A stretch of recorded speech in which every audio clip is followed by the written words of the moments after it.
Assalamualaikum warahmatullahi wabarakatuh. Perkenalkan, nama saya Nabil Adini dengan NIM A1D1250447. Saya Nara Kamsa Aulia dengan NIM A1D1251158. Saya Nesa Fitri dengan NIM A1D1250887. Baiklah, di sini kami akan menampilkan video diskusi kami mengenai bab 6. Nah, berikut video diskusi kami. Buka, guys.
Iya, pendidikan Islam sebagai upaya pencegahan korupsi.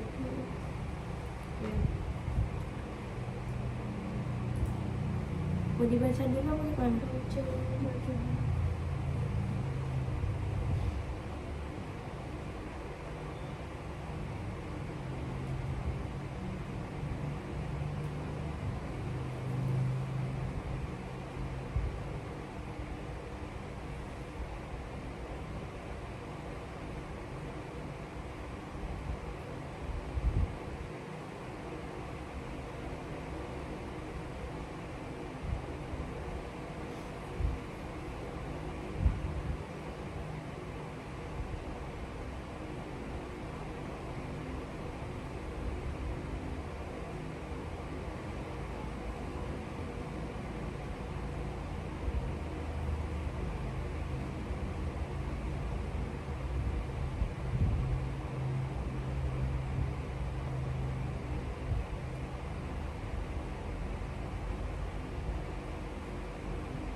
Ini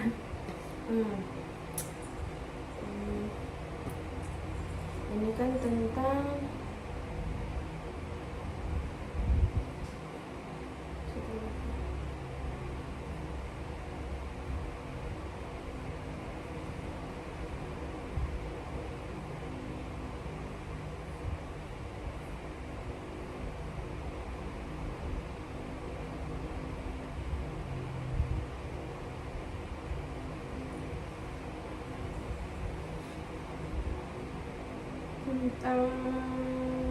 pendidikan Islam sebagai upaya pencegahan korupsi, di mana bab ini tuh lebih aplikatif karena menekankan bagaimana filsafat pendidikan itu dapat diterapkan dalam program studi PGSD. Dibahas peran calon guru sebagai murabbi pendidik yang tidak hanya mengajarkan ilmu tetapi juga menanam iman, akhlak, karakter Islami sesuai perkembangan anak usia. Nah, di sini tuh kayak ada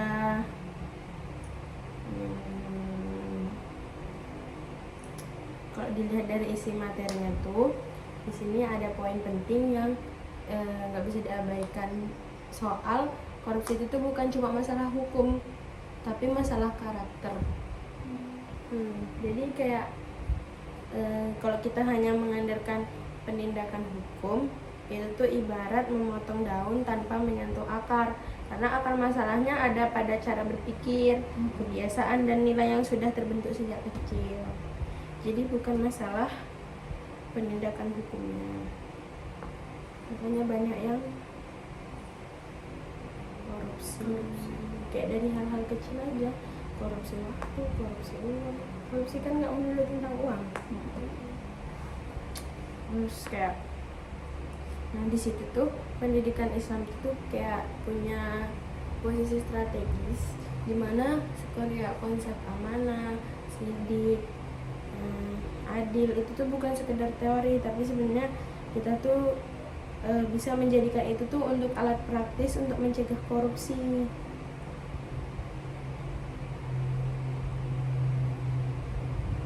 Itu bisa diterapin kayak praktik di kelas, kayak buku kas yang transparan, jadi semua kelas tuh semua orang yang di kelas tuh tahu kas kita tuh ada berapa, pengeluarannya ada berapa.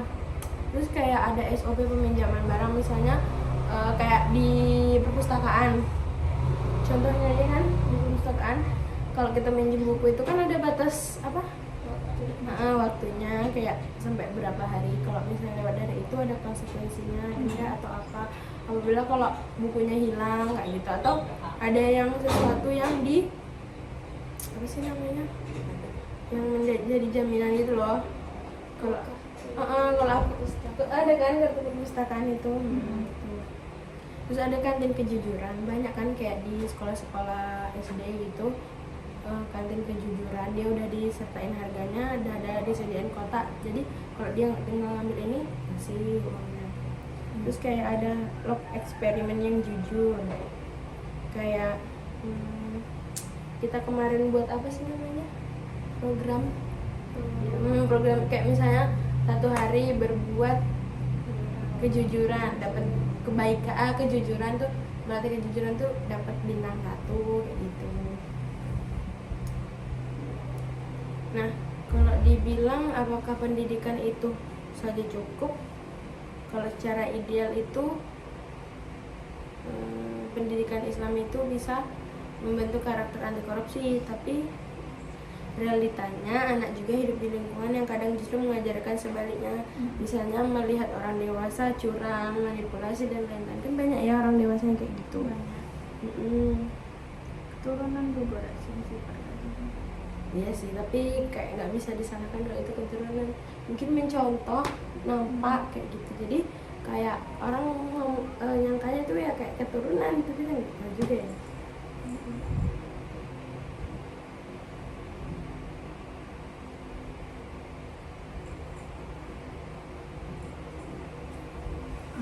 Mencontoh melihat apa-apa mencoba. Kayak contohnya aja, jangan ke pejabat, contohnya di sekolah-sekolah gitu, banyak kepala sekolahnya yang pungli, kayak menipiskan apa sih anggaran Kan banyak kan itu kayak di berita-berita kayak gitu, kayak contohnya aja gurunya aja kayak gitu. Nah, kayak gitu jadinya kayak anak muridnya tuh apa sih namanya,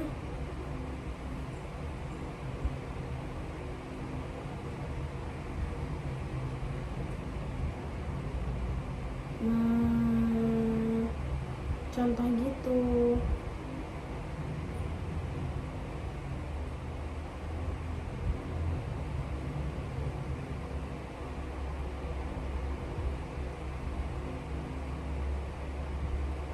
Nah itu ada guru, ada teladan.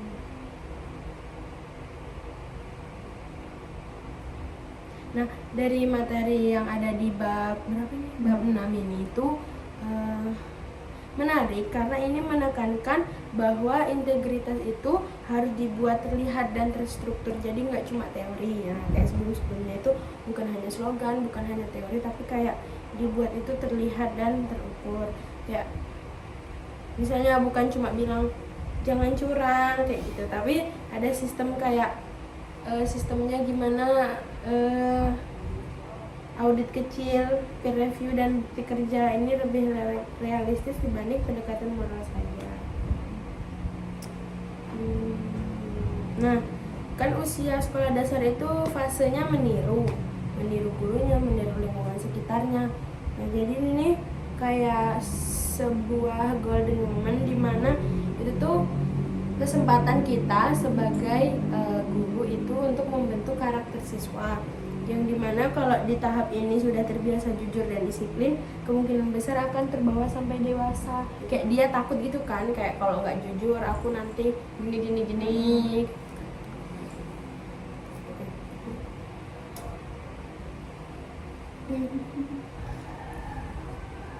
Tapi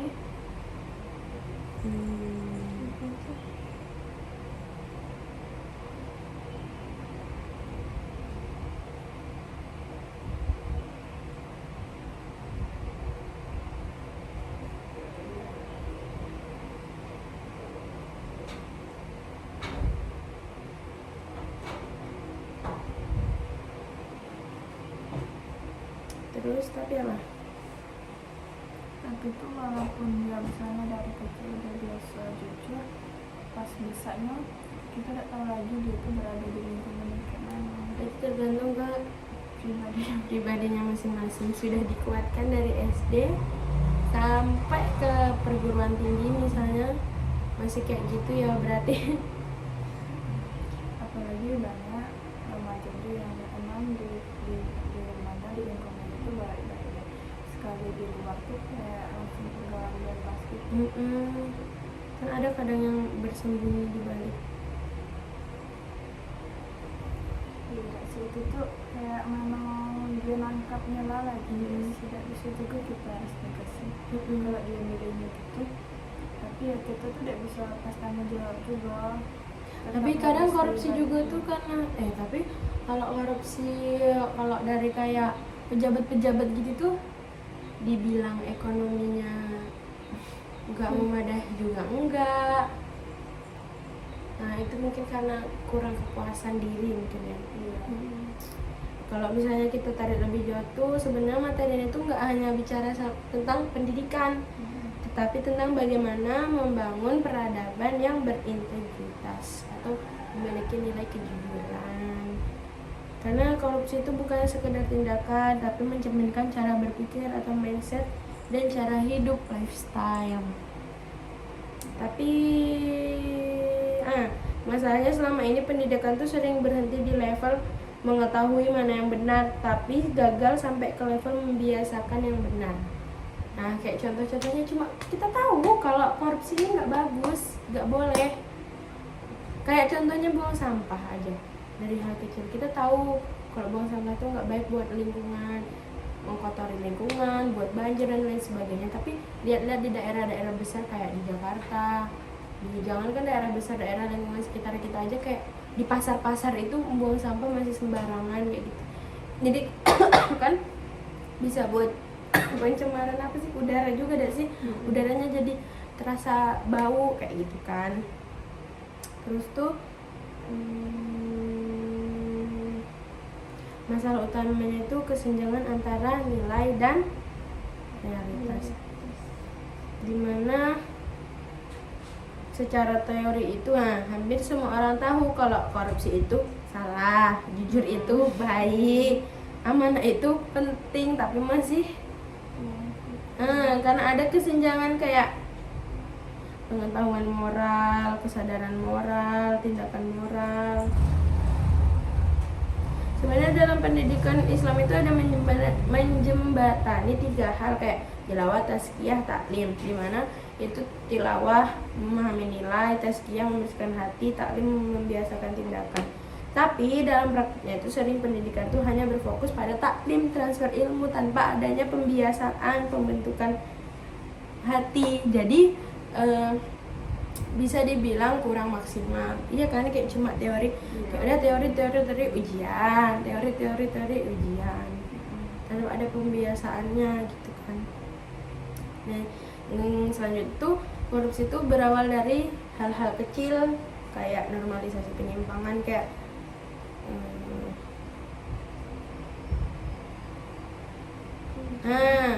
jadi hal kecil kayak nyontek ya kan, itu kan sama aja kayak memanipulasi data informasi, kayak memanipulasi apa ya istilahnya apa sih, nggak jujur gitu kan. Itu kan tumbuh nanti sampai besar kayak dari SD nyontek, SMP nyontek, SMA nyontek, nyepe apa sih itu Tapi kalau kita dari kecil tidak dibiasakan itu pasti kayak nggak mau nyontek gitu takut katanya gitu.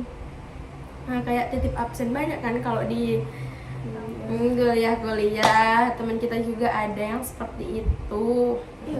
Ada ya yang nggak sekelas. Nah itu sama aja kayak manipulasi keadaan dari dia kayak mencontek, titip absen, itu semua aja kayak memanipulasi keadaan dan lain sebagainya, dimana nanti ketika dia udah dewasa dia bisa memanipulasi segala hal.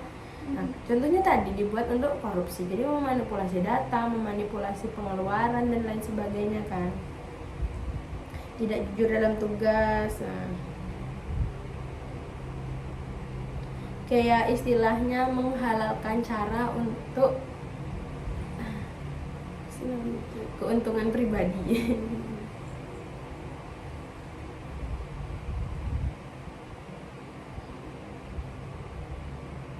Pentingnya sistem dibanding sekedar nasihat. Dulu di sekolah aku ada manipulasi nilai SNBP karena bapak dia tuh apa sih namanya kalau direktur, apa direktur sih, Manajer dan apa sih, donatur sekolah tuh. Iya donatur. Ini apa sih namanya? Itu loh, apa sih? Komite. Ya, komite. Komite sekolah. Padahal dia itu loh setahun beberapa bulan nggak masuk sekolah. Cewek. Cowok. Karena kayak ada kasus gitu lah katanya. Tiba-tiba SNBP Lulus. Enggak sih. Nggak jujur itu. Kelihatan terakhir. Itu kan integritas tuh nggak cukup, tapi harus didesain dalam sistem. Nah itu dari keluarganya lagi yang buat dia kayak gitu. Maksudnya keluarganya tuh nolong anaknya tuh untuk berperilaku tidak jujur. Contohnya ada di sekitar tuh. Nah di sekolah tuh banyaknya gak sih yang janggal.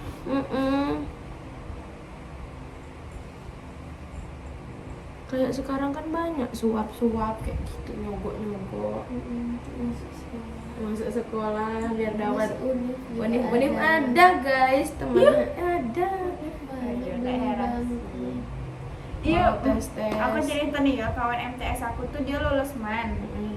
Nah terus dia udah betah di MAN, mau daftar sekolah aku, udah bisa karena lulusan MAN. Terus sih dia kan lulus itu pindahan pesantren, bisa masuk semansa, bisa masuk sekolah aku. Padahal kan kayak kayak Man tuh kan masih sekolah kayak SMA kan. Ya. Cuman bedanya kayak selama lo itu udah emang dari pesantren. Nah dari situ be kayak kok disong, aku nanya kan, terus kata dia itulah kan dia juga istilahnya terpandang gitu kan, dia orang sini juga, jadi ya udah. Tapi udah adil beda sih, udah Firmana maksudnya tuh orang tuh mau daftarnya tuh kayak waktunya tuh udah jauh, udah begitu jauh gitu loh. Kayak kawan aku dulu selang beberapa minggu dia kayak Aneh bisa gitu ya. Heran Banyak ya. sih di SMA sana juga banyak. Kok kayak gitunya nih Istilahnya beli bangku. Masuk universitas juga banyak kayak gitu. ya kan. Terus tuh kayak ya walaupun emang tidak diterima kan, setidaknya cara dari pihak sekolah tuh melayani kawan aku yang cewek nih tadi tuh ini dah woi kayak tidak mau ditemuin gitu ya. Kok milih-milih gitu ya. Berarti sekolahnya kemarin nggak pakai sistem itu ya, yang zonasi prestasi. Kalau pakai ini kan orang tuh pindahan lah. Oh, pindahan. Kirain baru masuk. Makanya yang katanya beli bangku itu. Kerja benar. Emang banyak ya, kayak jangankan kayak itu dari dia masuk pekerjaannya itu tadi aja kadang. Nah jadi di pekerjaannya juga tidak jujur, jadi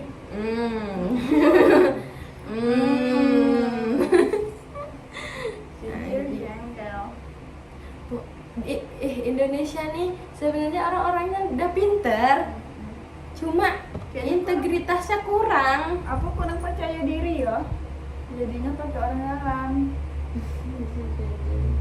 Karena iya sih, aku juga nggak paham.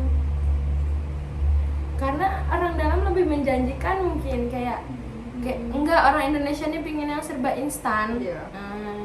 Jadi kayak aku pengennya langsung lulus tanpa aku harus ribet-ribet gitu. Padahal ya kayak duit yang dia keluarkan sama yang duit yang dia dapatkan tuh kayak nggak sebanding gitu. Iya kan, lebih baik duitnya diusaha. Tuh kayak korupsi kayak gitu. Lihat di pembangunan di Indonesia ini sangat amat banyak yang jelek gitu kan, kayak gampang rusak. Karena apa? Karena banyak penyusutan dana dari pusat ke daerah-daerah. Dari daerahnya ke desa-desanya tuh nanti berapa? Dari desa pun juga.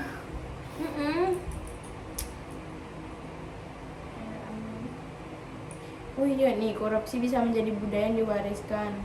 Yang penting punya orang dalam. Asal dapat hasil, cara fleksibel, aturan bisa dinegosiasi kayak apa ya? Iya tadi yang kita bahas tadi, dikit-dikit nyogok, dikit-dikit nih. Kemarin sih lewat FYP aku tuh bahas kalau sejarah Indonesia tuh tidak sebaik itu, apalagi Soekarno. Nah terus ternyata bosnya Romus satu Soekarno. Terus tuh sebenarnya emang dari dulu tuh pejabat tuh udah ada jujur, ya korupsi gitu kan. Emang banyak korupsi zaman penjajahan pekerja tuh digaji sama terus Jepang itu ya. iya digaji, cuman emang pejabatnya terus kan sejarah ditulis oleh pemenang. Terus tuh katanya yang penjajahan 300 berapa tahun tuh itu tuh bukan penjajahannya bukan segitu, tapi itu tuh si penjajah tuh jualan di Indonesia tuh segitu tahunnya. Bukan ngejajah, bukan. Tapi itu tidak tahu sih benar apa enggak, soalnya takut aku tuh kayak nangkap ini dia ternyata tuh hoax. Jadi itu mana benar ya. Terus tuh ternyata seharusnya jadi presiden tuh Tan Malaka, tapi yang membaca proklamasi dulu tuh Insinyur Soekarno. Terus juga ada yang bilang kalau sebenarnya Tan Malaka tuh yang dibutuhin cuma pikirannya tapi tidak dengan jiwanya. Tan Malaka tuh kan pintar, dia yang merumuskan proklamasi, tapi yang baca Insinyur Soekarno. Tan Malaka tuh juga sebenarnya tidak tahu tuh kalau proklamasi itu udah dibacain. Oh, Ya dia tidak tahu. dia mau bacanya tapi ternyata udah dibaca sama Insinyur Soekarno. Terus dia tuh kayak gak diharapkan gitu loh, makanya dia bilang kayak aku nih yang dibutuhin cuma pikiran aku tapi tidak dengan jiwa aku. Sakit hati nggak sih kayak gini? Sama aja kayak itu nggak sih kayak hak cipta orang deh. Itu dari zaman dulu aja udah kayak gitu. Presiden siapa ya bilang Soekarno tuh tidak sebaik yang ditengok, terus Soeharto tuh tidak seburuk yang ditengok.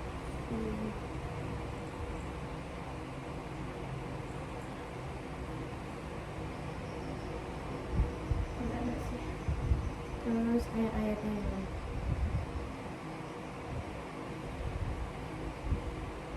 Tapi aku nggak tahu ya yang kayak yang emang sebenarnya tuh sejarah Indonesia tuh kayak mana. penasaran nggak sih? Yang sebenarnya. Wah itu tuh daerah mana ya? Itu tuh kakek-kakek yang bilang yang emang ada di masa penjajahan tuh, tapi tidak ada di buku. Jadi emang sefakta-faktanya yang dia tahu gitu, karena dia saksinya di situ. Apalagi Soekarno tuh juga katanya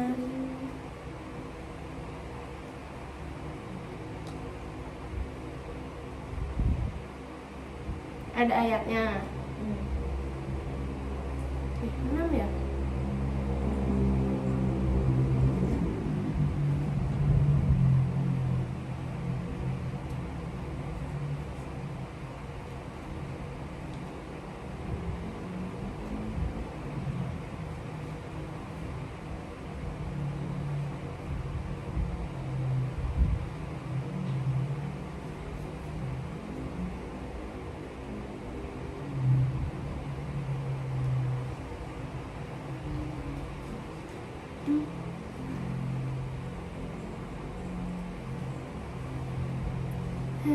Padahal jujur itu tuh indah. Iya. udah aja. Bener lagi ya. Ini pernah takdir aku harus mati.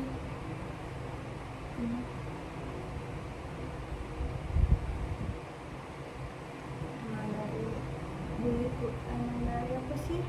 Pemerintahan zaman dulu Tukang korupsi. budaya.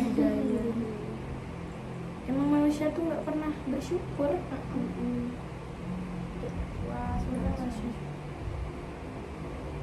Kayak misalnya orang, contohnya cewek-cewek aja lah ya, kayak udah cantik, udah glowing, udah putih, mau lebih dari itu, kayak aku pengen yang lebih ini deh, yang hidungnya lebih ini deh, badannya lebih ini deh, nah, itulah nggak puas dengan.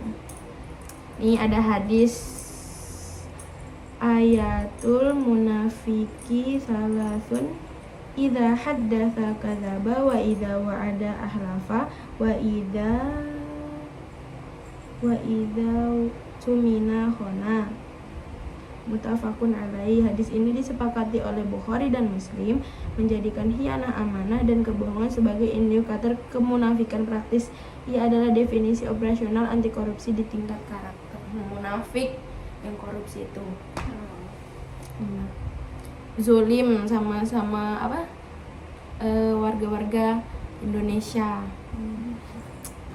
Tuh ingat firman Allah pada Quran surah Al-Baqarah, wa idza qala rabbuka lil malaikati inni ja'ilun fil ardi khalifah. Ingat ketika Tuhan berfirman kepada malaikat, aku hendak menjadikan khalifah di bumi. Mereka berkata, apa engkau hendak menjadikan orang yang merusak dan menumpahkan darah di sana, sedangkan kami bertasbih memujimu dan menyucikan namamu? Dia berfirman, sesungguhnya aku mengetahui apa yang tidak kamu ketahui.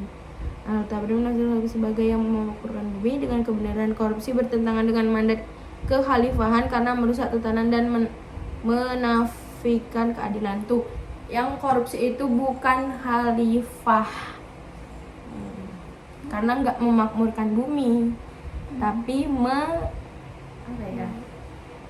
merusak tatanan bumi. Tapi kayaknya dia juga tidak peduli. Iya, nggak takut dia.